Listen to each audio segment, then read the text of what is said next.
The Grandparents Association really do need volunteers. We couldn't survive without them.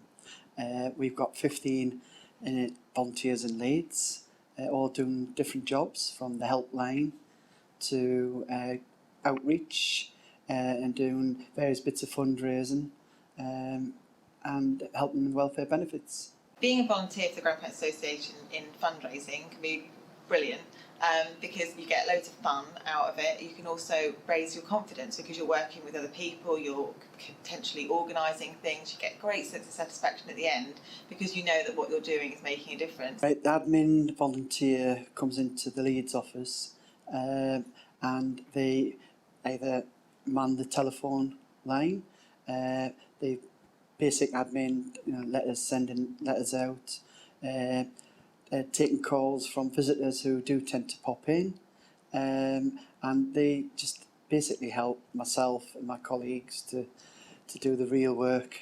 My role I always love because I do work across the whole of the UK, which means I cannot function without volunteers actually running the groups. I do oversee all of the groups, but I cannot physically run them, so I am absolutely lost without volunteers.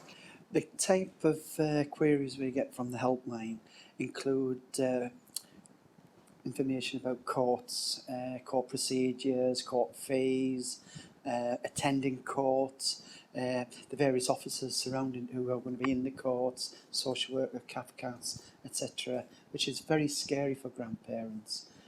So it's just good that our volunteers are trained up to sort of just calm that fear. I believe the positive impact volunteering has on an individual is massive. It can open the world to employment, to further volunteering, but most of all, it's about the 12 core skills that they can develop. The confidence, the communication skills, how to negotiate, how to plan, how to assess their own strengths and weaknesses, which is really important. That's about valuing the volunteer and progressing them on wherever they want to go. We have support groups for carers and for grandparents who have contact issues. I also oversee the grandparent and toddler groups. We also have, because of the need, we have a network which has phone and email contacts on for people who are unable to attend support groups. We operate a daddy granddads group called Men Behaving Dadly, and we have quite a number, about up to 15 dads and granddads attend the sessions. It's all about fun. Starts off with a bacon butty. We'll have a bit of fun with that. But we've recognised quite quickly that there's leaders within that group, and especially granddads, who a lot of the younger dads, therefore they may not be present in their life for support, looking at dads who are raising children on their own, etc. And the granddads who can be there to advise and support them. And as well as having a bit of fun as well, which is really important.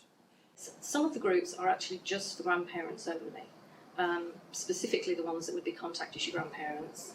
Also, some of the grandparent carers would prefer to be on their own to discuss issues that may involve the children.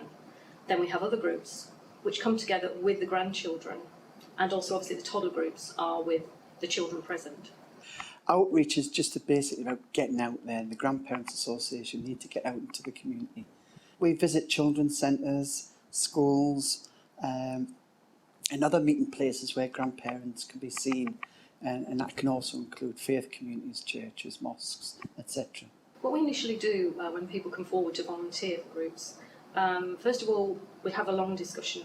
I will usually send out a pack of information, and I have a list of what's called tips, where I've either gone wrong or things haven't worked for me, for them to go through first, and then I would like them to come back to me when they're ready.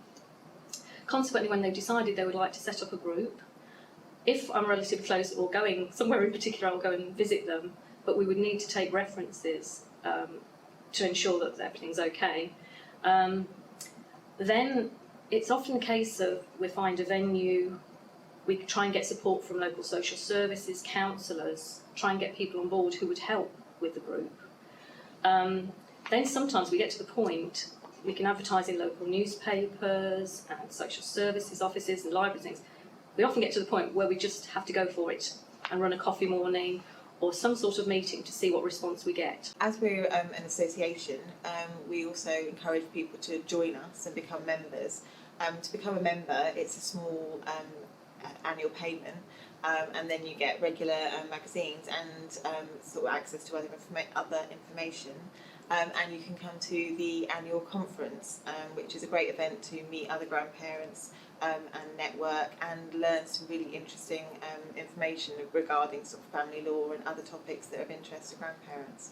If you want to become a volunteer with the Grandparents Association, do ring 01279 428 040, or you can contact your regional officers on the website. And for Leeds, it's 0113 244 611, and you'll receive a warm welcome. We really would love to hear from you.